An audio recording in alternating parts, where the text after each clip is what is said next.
anamon enti ene ya ba betwetwe nkomo afa apomuden ensem ba konso eho da bia meka se yade din de se enka ye obi wo ne ba ena ode se edini we eto no a enka idini na de pa o se wa wo ba no wo frɛ na kwasua cervical ka wasanka idini na de pa na enso ubekomu no na yade busumi nyina yesi ho ayidi sayade no eho enkomo eno enenne ye nyina ye ba betwetwe ho enkomo enti meshase afri madam Nancy enchen ye ka borofo ne de cervical cancer de minimenu ani awodie mu kokona mana se no nsonko eno awodie ano kokora eno ne de wadaroma pacho me dase me pacho edikan ye behwe kokora mo no cancer se ye kase cancer ni padua mu no ye wo no mabi o ma ye friend cells cells na edoso eye bebre e wo di padua nim na se nyini bro so a chance na we se nyini na adane cancer enti se bi a be fa ne se wo nufum cells na wo ho no enyini 10 bro so bebre a na adane cancer enti ye ba cervical cancer na se wa wodi na no cells na wo ho na enyini bro so 10 ma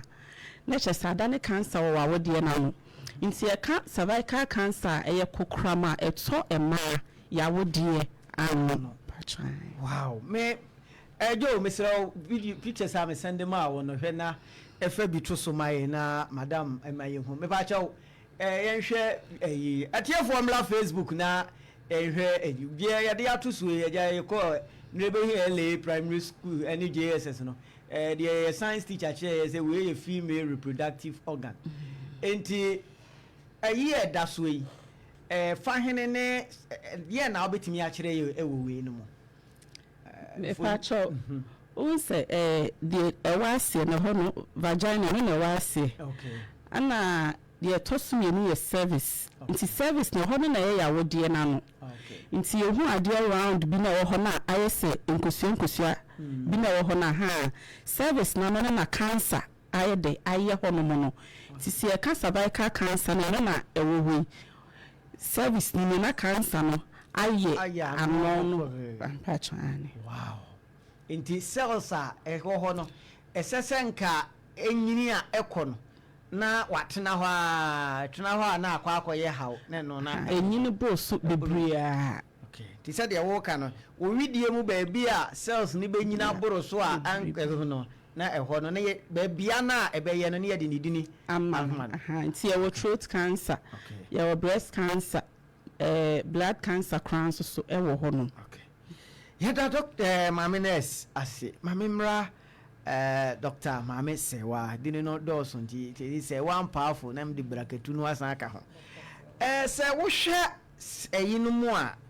wo study World Health Organization Health Awareness Day na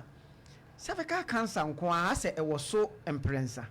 ye January a eye na wo ne month na I think somewhere September HPV die ewo ho ena ukọ December ho ba bi nso a eden na ama eno no nko a no ase yani wo ho bebre sa ni ho sa nti se wo be kai mfie be edu ekwachi nanka entesa se wotisi abonten ene yi krampo a wo be hu se nipa dodo na nhye dante cervical cancer debi sene o masiate breast cancer no yehu se breast cancer na awareness na akosru bebre a chen cervical cancer no nanso hwehwemu am yehu se cervical cancer ni so edi imma ewu pa we breast cancer ni free wa eno ne second cancer wo ma ho a eku ma bebre ewo wiase nyina ene Ghana ha na de ye de wo ho ne se ama sese no ye yire ye ho se e bebo daru ne se ye treatable na che se yetimi treat ene sa ye preventable kokram ni bebre wo ho a instead me prevent ase aba ye shada kwan yo fa so ba ye be ho asa betu kwan mu ba we ne de yetimi si ano kwan yetimi prevent wo ye ABC a wunya Intelligent na yemfa ya ho odin ye sika ne ade empushi kokram kro na yetimi prevent no. Hwɛ edini de so ne ya de ehuhu emabunu na ye wo mu emerewafo na ye wo mu ana middle age na ye wo mu Dr. Serwaa. Okay, nhwehwɛ mu am ye hu say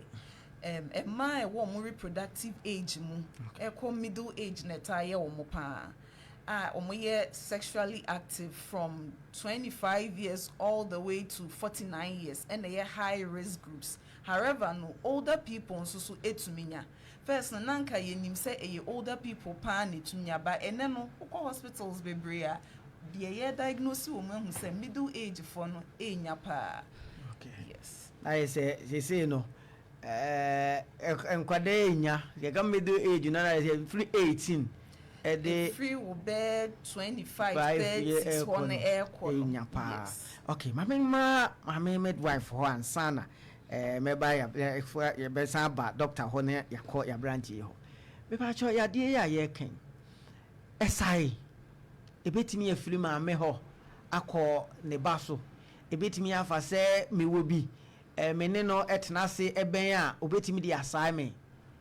ana se ye etimi firi awo nto atoaso mu edekọ eta me pacho cervical cancer no ye hwe kwan e fa so ba na mo a ye fe no HPV idin ni suye human papilloma virus ana sa virus isu ye nya free enem be ma ne ema enhie mudie ade ba kun ha nko nti se ye hwe more of enem nhie mudie nya awo ento atoaso cancer bebe wo ho no ma ne de wabusue mo maame wo papa obi nya bi wo ma betimi anya bi but ye ba cervical cancer idia enye hereditary a true sexual intercourse so winya sa virus ibia na bia ye hu ni ntama anso ano ntama ama wa na wutimi ye de enye bi awode ano kokoram na me hunu ba bi a me maame na na ewo ne ho na wode abesa me na se egbo mabusua mu bi ne ye wa na muntuo ne kofa asa ya de no ebai abusuafo yesua de pa nti ene de akire ade a in fact yen share dante ho edini no kora ba pa na nsan bra omo sha se omo ewo school for maya no empane ena ama ebi layman for bebele ete ho asem so enye yade kuma yade a World Health Organization yi da to ho a bosumi mu a ede sua ho ade de na esese bunso ehunu bie twoma maya no munyina montena fidie no ho na munsua na sɛ de sitie bia no ebenya mu ayi ene Maame Mra Dr. Serwaa ho na yemusa sɛ amna sia ma yehuhu bi sɛ yenya no wonam die na de pa ene kofaba. Okay, inti HPV na antinansi edika aka ho asem ye human papilloma virus no eno ne adequate tiriwa ekofa saa cancer yi eba nanso so ye wona horo bebre. Okay, ye over 100 types of HPV virus no but emu titru mienu ye HPV 16 and 18 no eno na hwehwemu ame ye hu se etena ni padua ni mu che over years a na se ye ntreat sa infection na ebetumi am wenya cervical cancer no intimeka se cervical cancer ne ye HPV virus no wenya ho infection ye ntreat na atena wo mu over years you say from 10 to 15 years na afi adane awode na no cells na afi abedane ko ti betimi awo mu nne atena wo mu say ye ntreat a akire ya ansa na aba ba ye kokram no no kwasem. Wow. Asemo na virus de nka ye be shada nya adaje ne atwetwe won komo because bi wo die bi say ase de ye ne nipa ya na ye shada eco create de ma ye ho na don't know enti sa HPV no eye enam nko an ye nya firi ne fa kese pa ne de eye sexually transmitted. Okay. Hey, abusuafo me busa we Maame fa kukoduro musa I think say wo montene so amanfo ta akeka pa say saa yade no wo mu asabe wo ji wo mu ho pa me kan say what mase wo mu netanya eye nokore ana anye nokore nokwasem ne say enye nokore ubetumi aye virgin o first time ani be ma be hia ebia na sa be ma no o carry sa virus no o de besan wo ti mema etimi wo sa virus no yes ne ya de etimi ka be ma you today ye ba ko be ma timi carry HPV virus but it sounds say oni awode anti woni awode ano a friend service ni to ontumi enya cancer but ebetina ni mu ama oba bi obefa ni bia no obetimi di asan no ama wo sa ba no da chi bi no say yanhwe ntwiti a obetumi enya Dr. Klewe mami obi kan say emma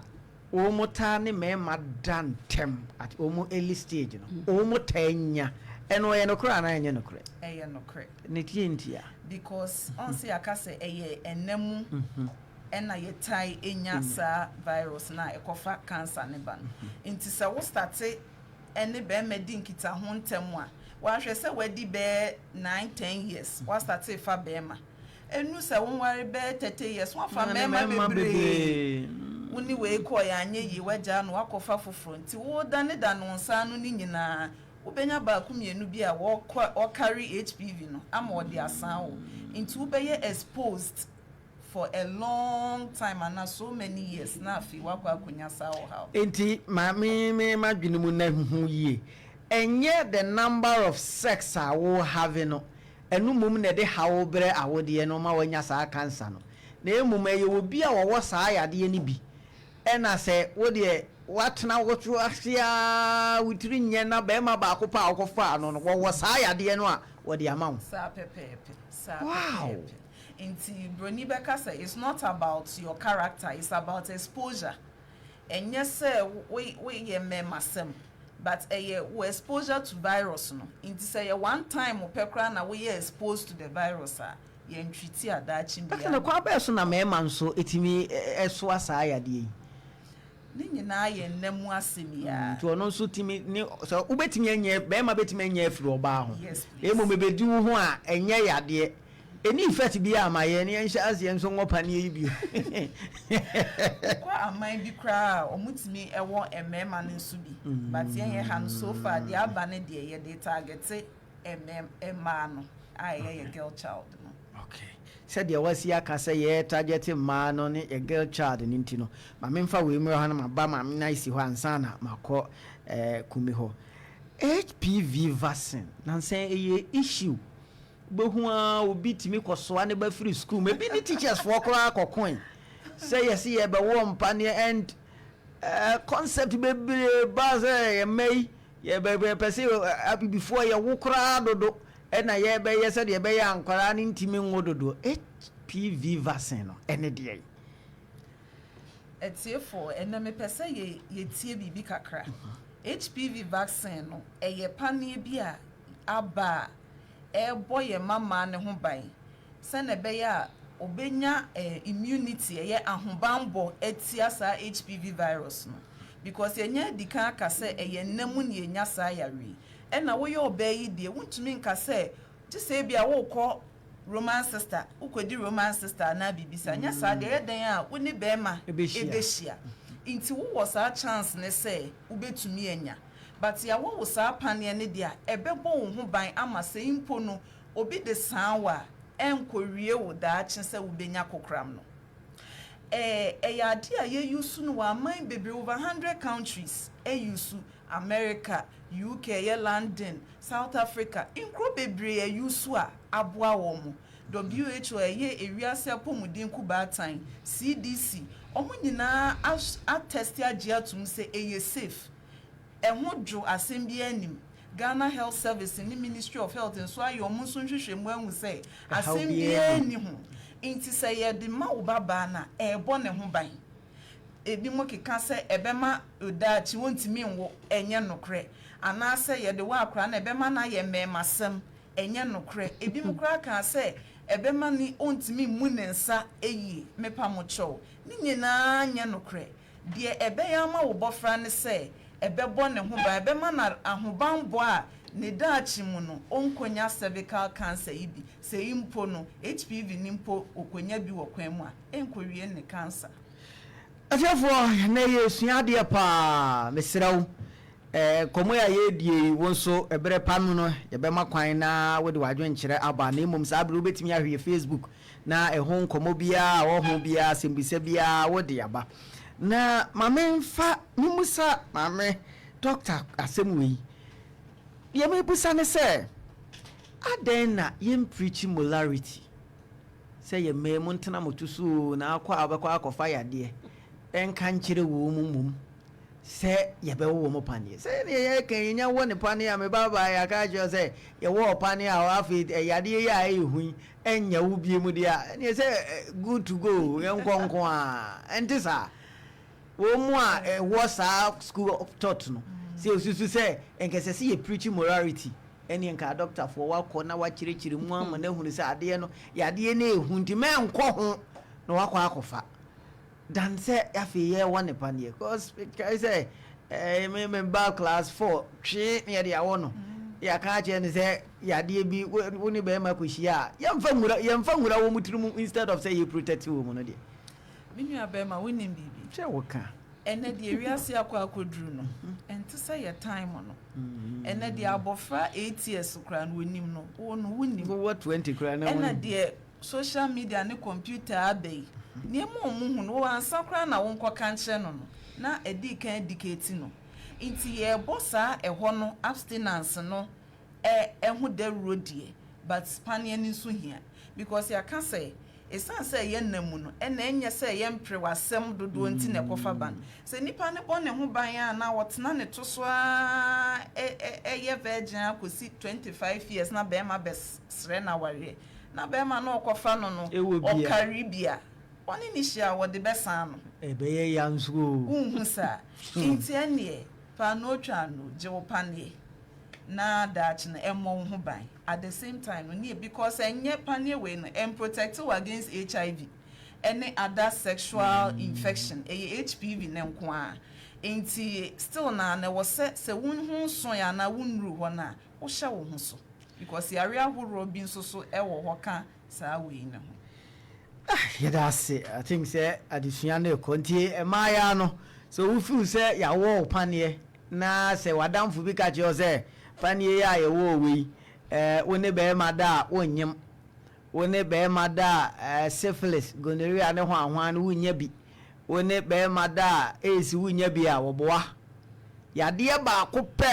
ene ya wo ho panie se ebo ho ban na emum emo ho ban wonyinsen ho ti wodi agoro na akogoro ho a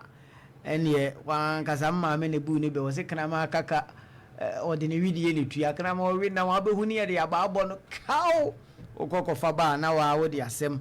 na abafie yetoa high Opemsuo radio 104.7 menhia ahemfie na wote yenkafie mamemra mame midwife for de doctor akeka nyina bi wo ho a wo pese wo kire wadwene wo ho a akwanya ne da ho na afi mensan kɔ no ho for the last time na memra eblawo me pacho senior doctor kan ye mama no senior doctor di kan no yare bebre wo ho no ma yenye free enem a yenye HPV nko a enti sebi a wo ye wadwen se wa wo pane no enti wo bededa basabasa ene yare bebre na abaye dey wo benya aha ana afem su kakra na sade aka ho ne se ye mama no so no ya wo mo pane se ye bo mo be yensa mo ni di ye ye mo aduane papa ni ye se na bi o mo immunity no ebe ye strong aha se bi ono kra se wunya sa HPV no na akra no didi ye o ye fit onyare yare basabasa enu atimi free ho ye dey ekọ na so immune system na fight aha enti ye mama na ye wo mo sa pa ne ensa mo ni di ye ye nhwe sa akra ne bibia ha ne de bia o ye fit o ye strong basa enu so so adwendwena ekura wo mu no ye adwendwena ekura nkora no ye si bi ni yi and shada abba woman need you know as in how woman you shawarma pizza any day me pacho there because I me show me your teacher ni the new trend abba they say kanena na yedi go be wo school na no kono ago ba ye ni o ene wa che school mu kono no school mu a ye ni ene school mu nkora no for the first time we go school bi mu ene fried rice na ye no school yeah some ye ayi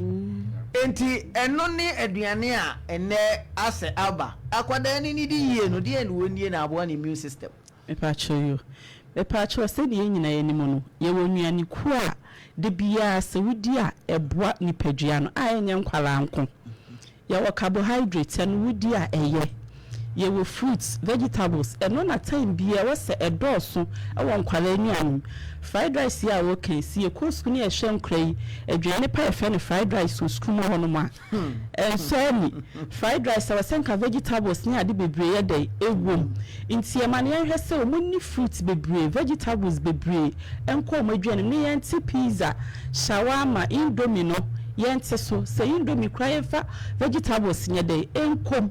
yemane noso na fruit no so de bia ye hwese yemano o ma di fruits ni vegetables no na ebo ye homan afinyare wa bebre ehu yada ase saade we so Ghana Education Service mo so mo chefa no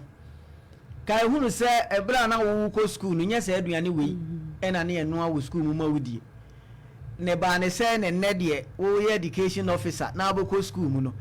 na ye no fried rice ama akwada wo kg se wo kwa akoto fried rice and siso be ko ho wo hu bibia ye wrong e was ade we ho in fact ye hwe bibi ye na modernity ni ho na brofo no mu nsesa wo style of eating no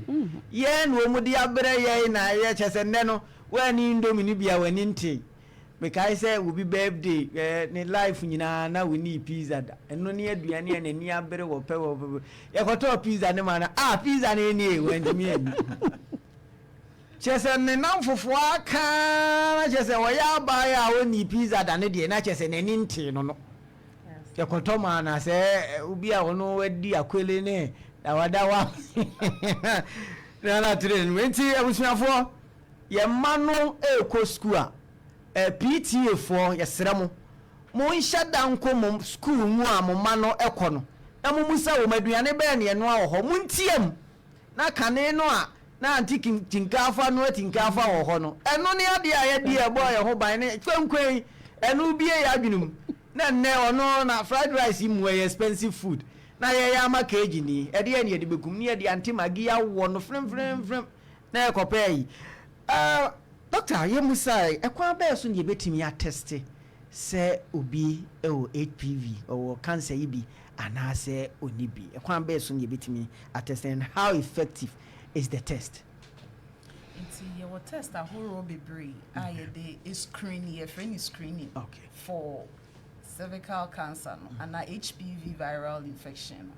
But they are very common, Ghana, Hanayemiansa, a VIE.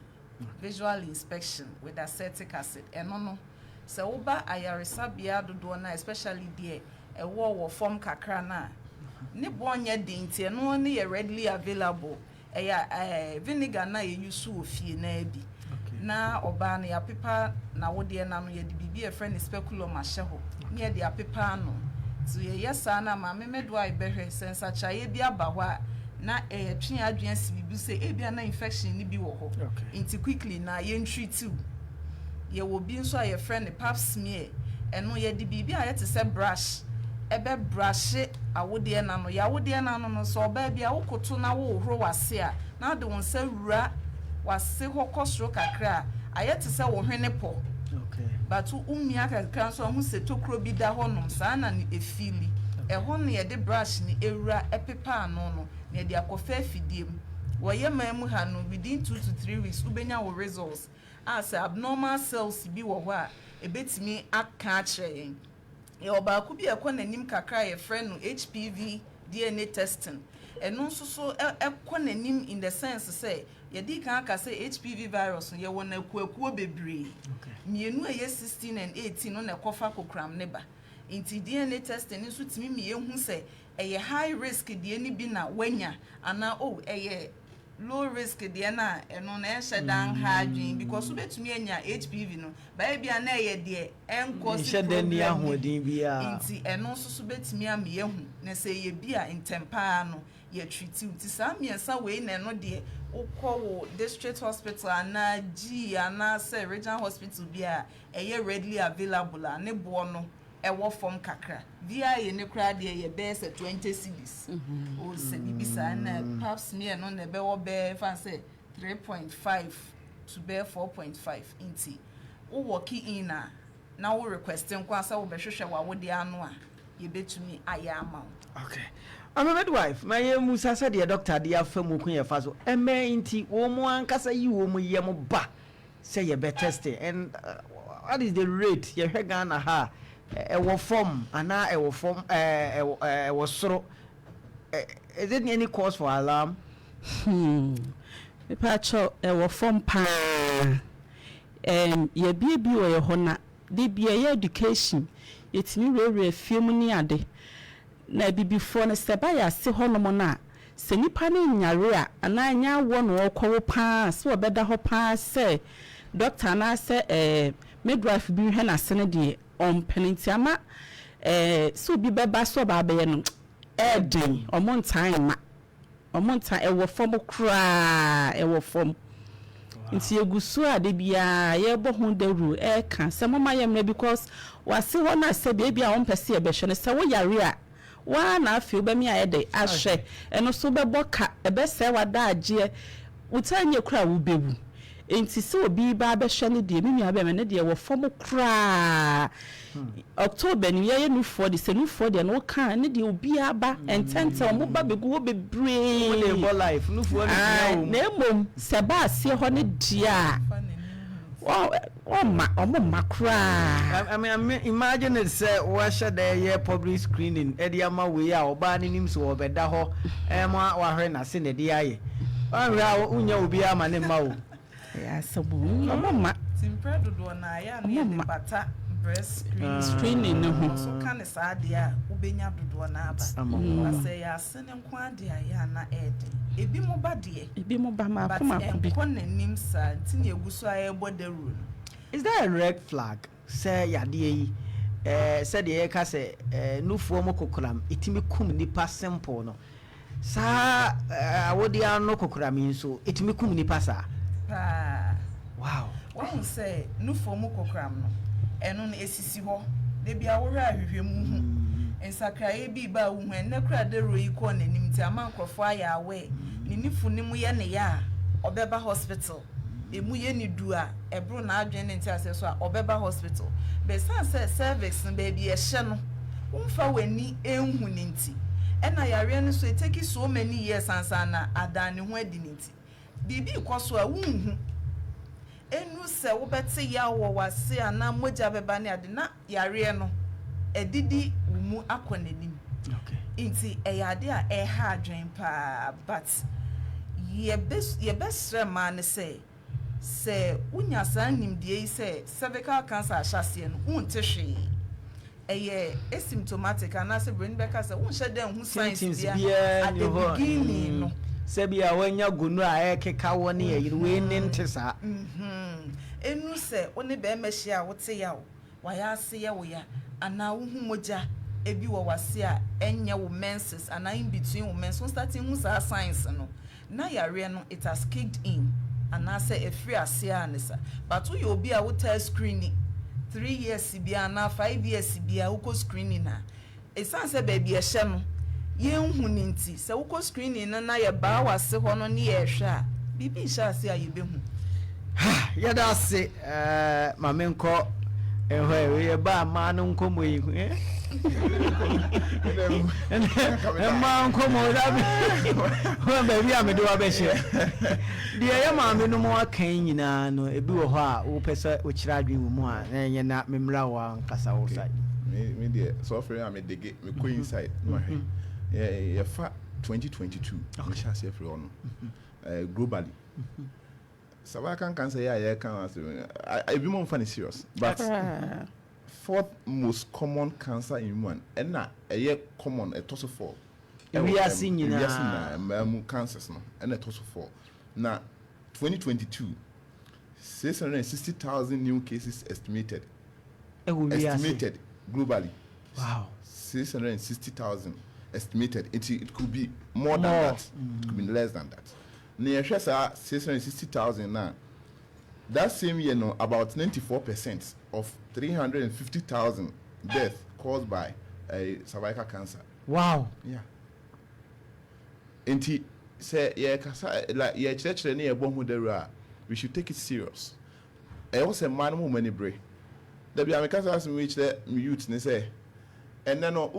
and say, be I will nip a dream. Now, very hard to walk when you be a no hojo. I only see. After the no, I shall see a nyasa and say, you will be no abatunus. O mano say, what tea ya wo because I Nikun and who the new. Blah, could you mean she and I am a yapa, so I didn't want to. Yeah. Yesterday, a kum nipa. Na ni wone ekum ne kum no eyanim guasie ekum a ebe mo tantan na ebe yiwa mo bi ehu and cervical cancer any HIV eyanuafo enti ema mo HIV no omo ye 6 times say ombenya cervical cancer. Wow. And saying because ni na a virus and already no exposed to a virus HIV virus no and one or cervical cancer one or me for into already all the virus in the school one that's so mudada into precipitating factor be big to be a bano Emma agency into say obia woni HIV and obia o HIV no ninsen science say obia oni no very low but what HIV there you need say oh 6 times say ubenya cervical cancer enti at times no ye treat obi a HIV said ye hwe ye behwe tuberculosis aka ho no saa na ye hwe obi a HIV a ye behwe cervical cancer so aka ho pacho ya tiase good enti ye nhye ne nso yare na ye nim guase yare pa ye nhye ne nso saa. Wow. Said my midwife started I think the doctor started my who said idea who dear but there is good news and they say yetimi treat and yetimi so boy ho ban emma treatment options be na e wo ho say obi anya sa akokram ya say otina ho emma sa ya wewe how bronika say your friend preventable yetimi prevent it but so otina man be nya wa yesuso ano na ho ka no I think the confound na recently na omo repair machines a ye de hwe saya wewe first this okọ Kolebu na regional hospitals no Kolebu na hwe saya wewe nko a say the treatment na expensive no expensive treatment cancers na ankasa no omo treatment expensive cancer bia say we no nya okọ oncology department ankasa so de nya board ni ana say ekaba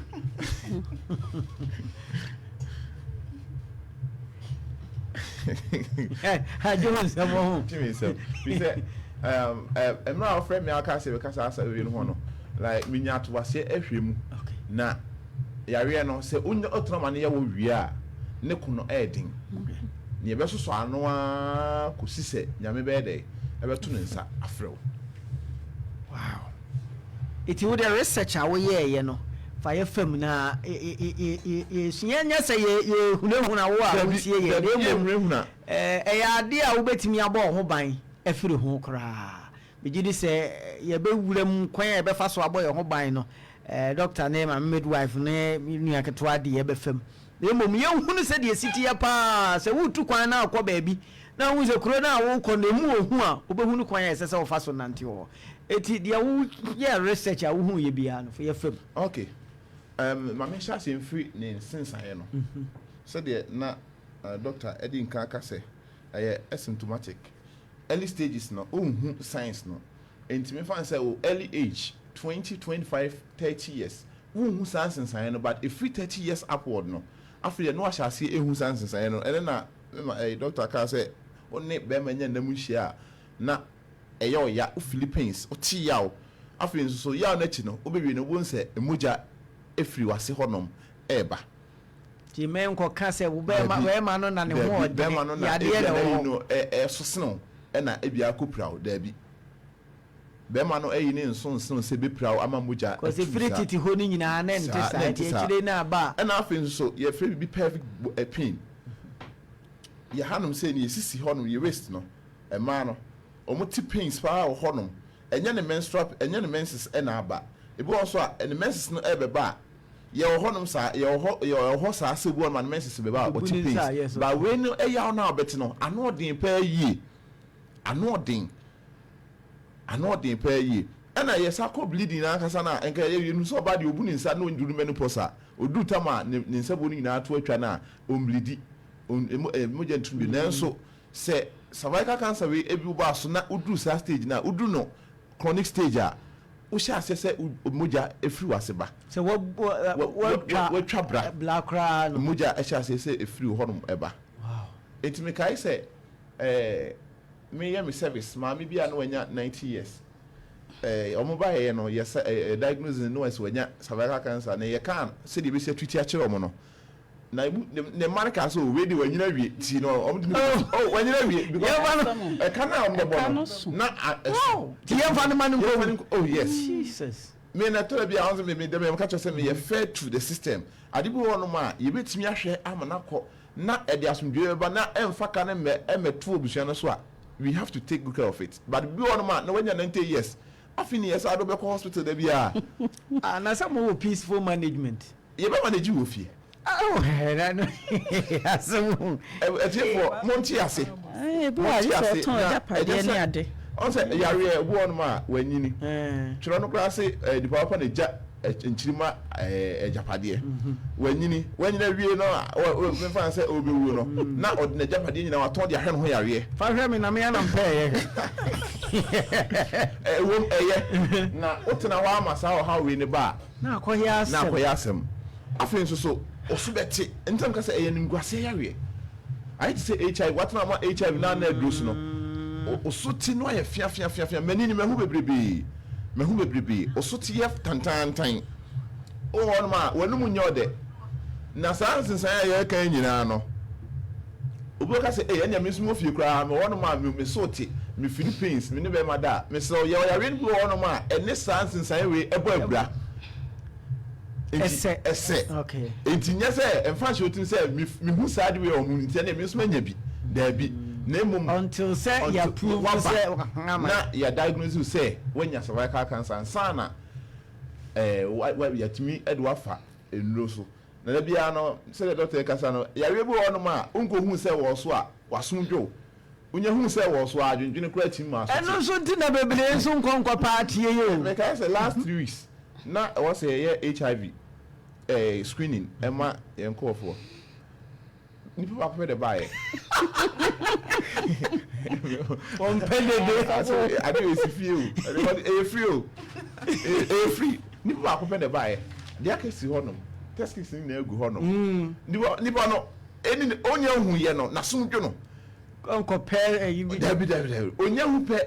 adwendwe kwa ma no so te eye tantantan enti yesre yarewe no ye kan say na ya sesem me say yare bo adidi na ede na enyaw say echiwa na ebeyo say ebeyo tantantan yare adibo anu say on say o can say cervical cancer even obi on ma o feel perfectly healthy yes o on ma ohun hwe ebia na wo yare ni bia mo ni bi oni pedua nu but ohun yare bia wo o system there bi until say what drew the chronic stage okay what drew baby afide ma na do so no e wo omu no also the ayi bi to picture bi to yes simple what to have cervix na no ho ba the can to na yes also we ayekese but say chance cervix na no na open no e hokitu a bi enti ho na e bia one be ma no have sex na na yi no ekokana na at this stage there say one hwe kura untimi ni be man now because we hwe ba bi e didie ya emema etimo odin ono oni padua nu to be force no ada say ni na wuku no unso ntimi nka so ukunu nko abontene and at times say na say we na ya ware for pa na e na eta face these challenges because on say wa ware na udru mpani fi osun so a na e sha ase e da ne ho adi pacho ya chi ase enti e na e problem ma aware for yɛda se deɛ aduru hɔ no deɛ mɛma ma agye mahome wɔ akyire hɔ ama me na mateki me commercial bi na yɛba a yɛbɛhwɛ kwan a yɛbɛfa so ɛtriti ne yɛbɛbɔ yɛn ho ban no abusuafoɔ sɛ wɔyɛ mo nhye wɔ a me deɛ meyɛ ma hye me paa abkyɛ momfa admas yi wɔ ma me wae rich papa no ɔwɔ outside hɔ fa ne berɛ no mɛtena se ma me na yɛntie ne yie ɛserɛ wo ɛnɛ ɛmaa no a nansɛn hyia yi na ɛmaa bi adwuma baako akɔhwɛ wɔhwɛ na katua a ɔgye a ɛne